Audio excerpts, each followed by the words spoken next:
In today's video, I have a great read and recreate for you. It's a book about a bunch of different back to school poems, so stay tuned.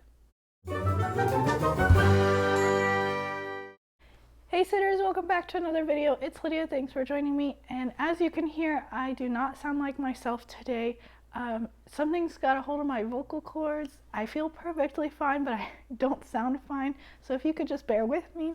We're going to be talking about the Lunch Money book. It has a bunch of school poems inside, and I've tabbed some of my favorites and some stuff that you could go ahead and do with the poem. So let's get into it. So the first poem that I have tabbed in this book is called Decisions, and it is all about the lunch menu and whether or not they're going to be buying lunch at school or packing their lunch.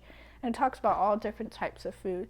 So what you can do is actually make those foods with them. So it talks about nachos. You can make nachos with the kids, or it talks about pizza.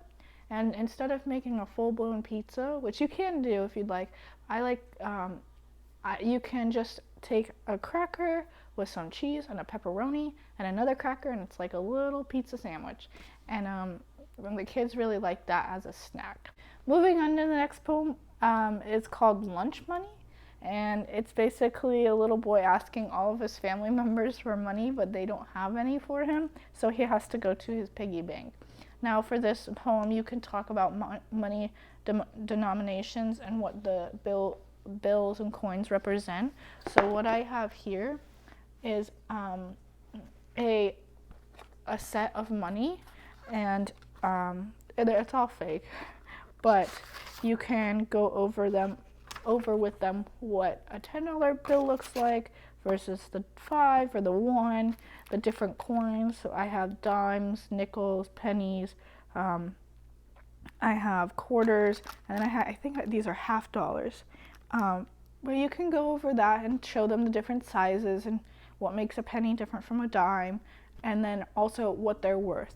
So this is great for kids who are just starting to get into the realm of money and what value it holds.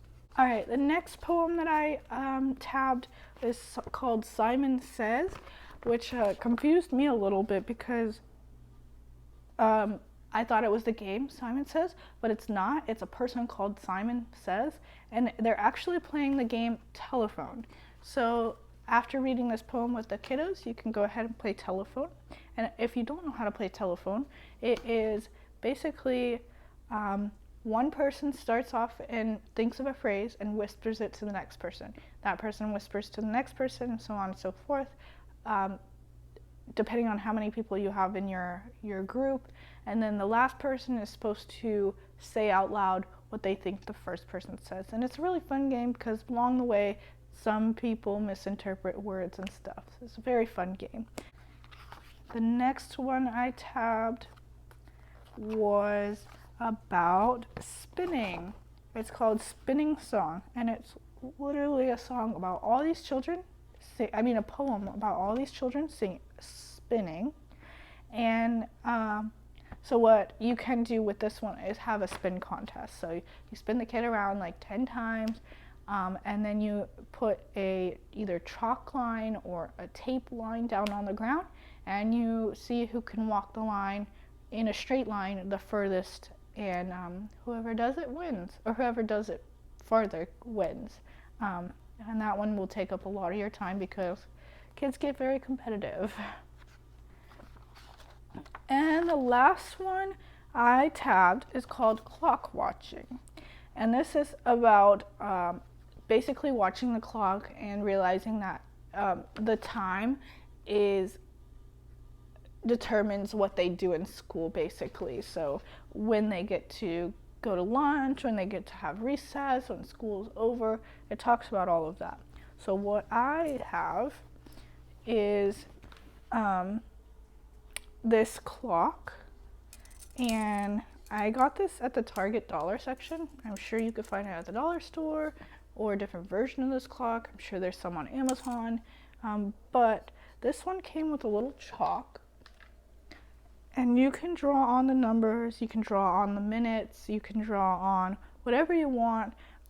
If they're a little older and they kind of know their times, you could just put 12, 3, 6, and 9 and put the clock hand somewhere and ask them what time it is.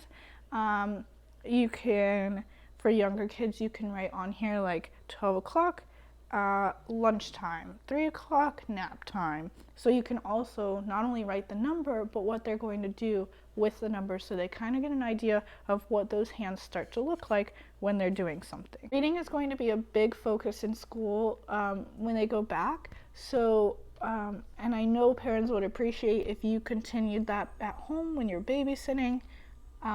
So doing read and recreates with them is a great way to keep them engaged in what you're reading and not get so bored.